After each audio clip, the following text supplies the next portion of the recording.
વડોદરા શહેરના હણી લેક ઝોનમાં સર્જાયેલી ગોઝારી દુર્ઘટના બાદ આજે મળેલી પાલિકાની સામાન્ય સભા ભારે તોફાની થવા પામી હતી, જ્યાં વિપક્ષ દ્વારા પાલિકાના જવાબદાર અધિકારી સામે કાર્યવાહી કરવાની માંગ સાથે મૃતક બાળકોના પરિવારજનોને યોગ્ય વળતર આપવાની માંગણી સાથે ફ્લોર પર બેસી જઈને વિરોધ નોંધાવ્યો હતો।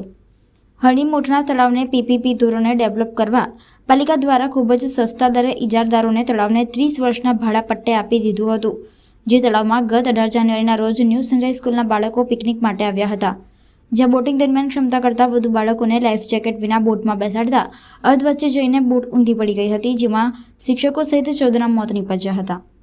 સમગ્ર ઇજારો આપવામાં નીતિ નિયમોને નેવે મૂકીને કરવામાં આવેલી કામગીરીમાં જવાબદાર અધિકારી સામે કાર્યવાહી કરવાની માંગણી સાથે આજે પાલિકાની સામાન્ય સભામાં કોંગ્રેસના નગરસેવકોએ કરી હતી। આ સાથે મૃતકોના પરિવારજનોને સન્માનજનક વળતર પાલિકા દ્વારા ચૂકવવામાં આવે તેવી દરખાસ્ત મૂકવામાં આવી હતી। જોકે ભાજપના સત્તાધીશોએ આ દરખાસ્તને રેકોર્ડ પર નહીં લેવાય તેમ જણાવતા વિપક્ષી નગરસેવકો ફ્લોર પર બેસી જઈને વિરોધ નોંધાવ્યો હતો। લાંબા હોબાળા બાદ પાલિકાના મેયર પિંકીબેન સોનીએ વિપક્ષની રજૂઆતને ધ્યાનમાં લઈને મીટિંગ કરીને યોગ્ય નિર્ણય સુધી પહોંચવાની ખાતરી આપતા વિપક્ષના નગરસેવકોએ આંદોલન માંડી વાળ્યું હતું। 50 લાખનું કમ્પન્સેશન આપવાનું જાહેર કરવામાં આવે, જવાબદાર અધિકારીઓના કઈ duties right from beginning of tender, કારણ કે શરૂઆતથી જ ખૂબ ભ્રષ્ટાચાર થયા છે, તો તમામની જવાબદારી સાથે એનું શ્વેતપત્ર જાહેર થાય ને એમના પર શું એક્શન્સ લીધા છે અને શું લેવા જોઈએ તેની ચર્ચા થવી જોઈએ। અને સાથે તમામ પીપીપી પ્રોજેક્ટ્સ માટે એક રિવ્યૂ કમિટી બને, એ રિવ્યૂ કમિટી ભવિષ્યમાં આવી હોનારત ના થાય, ટેન્ડર વાયોલેટ ના થાય, કોર્પોરેશનને નુકસાન ના થાય, તમામ વસ્તુ રિવ્યૂ કર્યા પછી ઇવન આવનાર પીપીપી પ્રોજેક્ટ્સ પર પણ રિવ્યૂ થાય એ રીતની કમિટી ફોર્મ થાય ને એમાં બંને પક્ષના ઇલેક્ટેડ કાઉન્સિલર્સ બી હોય અધિકારી સાથે, જેથી કરીને ટ્રાન્સપરન્સી રહે। આ તમામ બાબતે ચર્ચા કરવા જે અત્યારના રૂલિંગ પક્ષ છે એ લોકોએ સહેમતિ ના દર્શાવી, એટલે અમને મજબૂરીમાં નીચે બેસીને અમારી જે ડિમાન્ડ્સ હતી એને રીઇન્ફોર્સ કરવા બેસવું પડ્યું। ફાઇનલી ખૂબ ચર્ચા પછી વડોદરાના મેયરશ્રીએ એગ્રી કર્યા છે કે આપણે આ તમામ બાબતે એક સબસિક્વન્ટ મિટિંગ કરીને ચર્ચા કરીને એમિકેબલ સોલ્યુશન લાવીને યોગ્ય નિર્ણય લઈશું। અમે રાહ જોઈએ છે, જો નિર્ણય નહીં લેવાય તો આવતી સભામાં ફરીથી આ જ મુદ્દા લઈને ફરીથી રજૂઆત। વડોદરા શહેરમાં જે ગત 18 તારીખે દુઃખદ ઘટના બની, આ દુઃખદ ઘટના હજી સુધી વડોદરા શહેરને સમગ્ર ગુજરાત ભૂલી શકે તેમ નથી। તમે જુઓ કે નાના નાના ભૂલકાઓ આજે હજી ધરતી પર આવ્યા ત્યારે આ રીતે માનવ વધ એમનો જે કરવામાં આવ્યો છે, 12 બાળકો અને 2 ટીચરોની જે ખરેખર કોર્પોરેશન અને અધિકારીઓની નિષ્કાળજીના લીધે અને કોન્ટ્રાક્ટરની બેજવાબદાર નીતિના કારણે જે લોકોના મોત થયા છે, આ મોતને ખરેખર અમે ખૂબ જ દુઃખદ ઘટના એટલા માટે કહીએ છીએ કે ભાઈ આ પ્રકારની ઘટના જિંદગીમાં કોઈ ભૂલી શકે નહીં।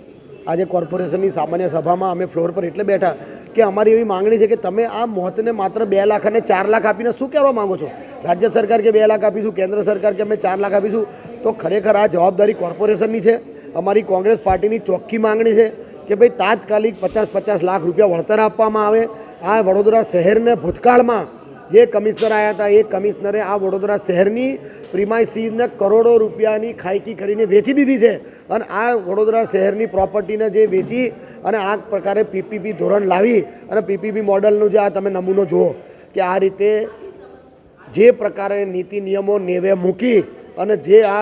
માનવ વધ કરવામાં આવ્યો છે તે ખરેખર બહુ જ દુઃખદ બાબત છે। ખરેખર આ લોકોને ફાંસીની સજા થવી જોઈએ એવી અમારી માંગણી છે કે કોઈ પણ કમિશનર આવે તો વડોદરા શહેરમાં એવા મોટા મોટા સપના બતાવે અને આ સપના બતાવી અને પછી હકીકત કંઈક અલગ જ હોય। તમે જુઓ કે વડોદરા શહેરમાં પીપીપી ધોરણે વડોદરા શહેરની કેટલી પ્રોપર્ટી, કરોડો અબજોની પ્રોપર્ટી એમના મળતિયાઓને આપી દીધી છે। એટલે અમારી ચોખ્ખી માંગણી છે કે તાત્કાલિક 50-50 લાખ રૂપિયા વળતર આપવામાં આવે, આ કોર્પોરેશન જાહેર કરે અને જે પણ જવાબદાર અધિકારી છે એ અધિકારીને તાત્કાલિક અધિકારી પર પગલાં લેવા માટે અને અધિકારીનું નામ જાહેર કરે એવી અમારી। વડોદરા શહેરમાં